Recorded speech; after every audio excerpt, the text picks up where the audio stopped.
Keira. Now, Keira has got such a lovely face. She, even when you squish it all up and lose bits of it, she still looks great. Look. Still looks pretty. And this one, if you do it in a certain way, look, it's Cheryl Cole. Michael Jackson. I'm not Michael Jackson. Denzel. Oh my God, it is. Look at that.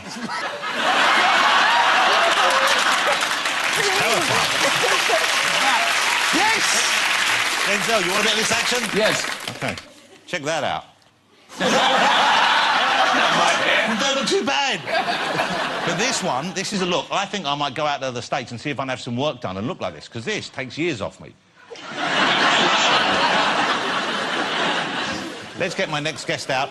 She's one of the biggest and most beautiful actresses in the world. Will you please welcome Keira Knightley?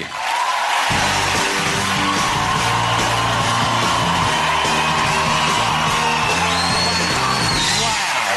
Hello. You look stunning, of course. Please take a seat. Welcome, Keira Knightley. Wow, you always look incredible. Oh, that's very kind. So do you. OK, I read that while making your new movie, before some of the more intense scenes... Yeah. Before anything that was a little bit kind of, not troubling, but, you know, you would have shots of vodka. Yes. Is that right? About 2 shots of vodka, but there's spanking scenes in the film. So I might as well just get it out of the way, right? Let's get that out of the way. Yeah. Let's relax you. Are we ready to go? Because I want you to relax and talk about this. Brilliant. OK, there you go. Good. There's a shot of vodka for you right there. You fancy that? You want to take that down? Oh, I should have one as well. Are you having one too? Okay. And then we'll get spanking. Jesus, this is the best night of my life. Okay. Are you ready? Down one? Yeah. Nice, that. Wow. She's really drinking vodka. It is really vodka. I'm drinking water from my bottle. I didn't know you play along with it. That was quite a surprise. Wow, congratulations. Thank you. Would you like another? Yeah, no. OK. So, yes, it's quite an intense film. It is quite an intense film, and it's about psychoanalysis. It's called A Dangerous Method. It is called A Dangerous Method, and it's about psychoanalysis and the meeting between Freud and Jung and the patient that brought them together, and I play the patient, Sabine Spielrein. So I didn't know this story. I knew that they were contemporaries, but I didn't know there was a woman involved who had kind of, you know, they were both aware of. Yeah, that was the reason that Jung decided to try Freud's method out for the first time. But when she first appears, she thinks she's mad, or she thinks she's possessed or something. I mean, she's really in a bad way. She's suffering from hysteria. Yeah, so she is. So it's, I mean, and it's a devastating story, and what was going on with her is completely devastating, but also incredibly inspiring, because when you see her, like, at the beginning of the film, they'd completely given up hope with her. I mean, absolutely. So... Well, I guess back then they didn't know how to treat people like that. I mean, this was the beginning of these kind of therapies. This was the first person that went through analysis. And it managed to pull her out of herself, you know. But before that, they'd just be locked up in mental institutions. And she went on to really accomplish stuff with her life as well, didn't she? Yeah, she did. She became an analyst in her own right. And she came up with ideas that inspired both Freud and Jung. So it's an amazing... Yeah. amazing and what a great part to have. But, as we said, quite intense and quite demanding. When you get a part like that and you know there's going to be... Obviously, it requires a lot of kind of emotional action, but at the same time, you know there's going to be sexual scenes and that kind of thing. Yeah. Even though it's with, you know, one of the men of the moment, Michael Fassbender. Yeah.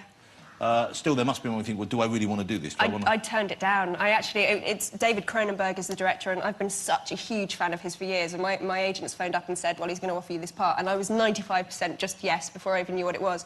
And then I read the script and thought it was completely extraordinary, but there were these 2 scenes, and he actually said, well, look, I'll take the scenes out. It's no problem. We'll not have them in there, because I really want you to do it.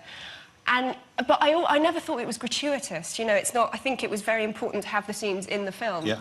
So we just talked about it and made sure that it wasn't kind of... It's not sexy or or voyeuristic. It's quite brutal and quite clinical. Have a look at this. This is A Dangerous Method. Perhaps she's the one for your experimental treatment. Tell me about the first time you can remember being beaten by your father. It's exciting me. And how is your little Russian patient? There was the most dramatic improvement. Is she a virgin? Oh, certainly. If you ever want to take the initiative, I live in that building there. I want you to punish me. There's a rumor you've taken one of your patients as a mistress.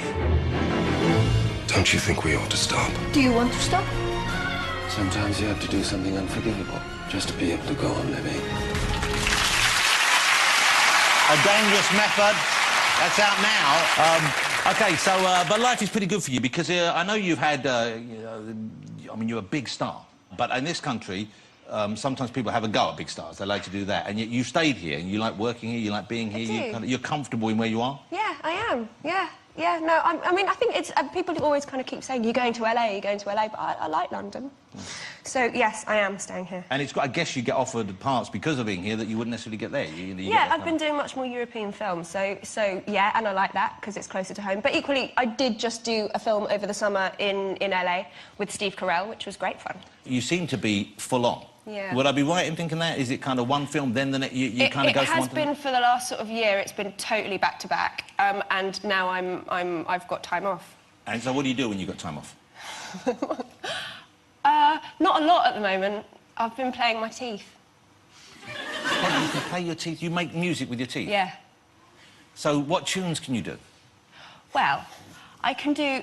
Raindrops Keep Falling on My Head. Wow. is the big one that people normally recognise in my repertoire. If we were to ask you to do some of that now... Yeah. I mean, do you need, like, little hammers or anything, or you No, just... I think I'm good. I think I'm good. So, hold it. So this is exciting. I think we don't think... Let's not let this part... Well, yeah, this is exciting. OK, go.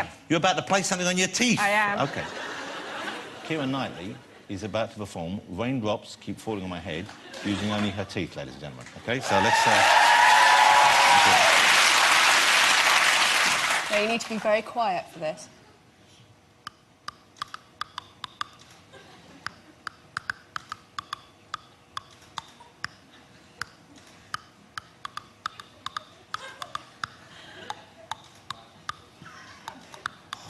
Wow!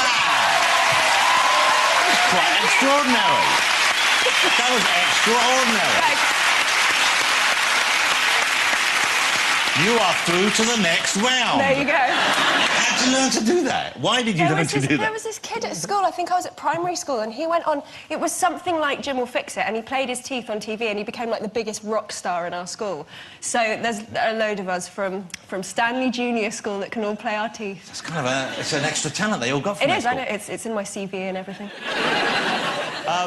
So how old were you when you did Bend It Like Beckham? 16. So 16, and that was your first big kind of break. That was when... Yeah. And you are genuinely a football fan. Did that help you get that part? I think it did, because I think I was one of the only girls that went in there and could actually, like, really... I was football crazy at that point. Yeah, so I think it did. And, yeah, I do. I stopped watching it for years, and for some reason, this season, I'm watching it again a lot. And you support West Ham, but they've just gone down, haven't they? They're at the top of the Championship at the moment, thank you very much. They're going to come back up. I'm not watching any of their games, though, because I'm too terrified about it. OK. So, but I've been watching a lot of Tottenham. And so you go to the games themselves?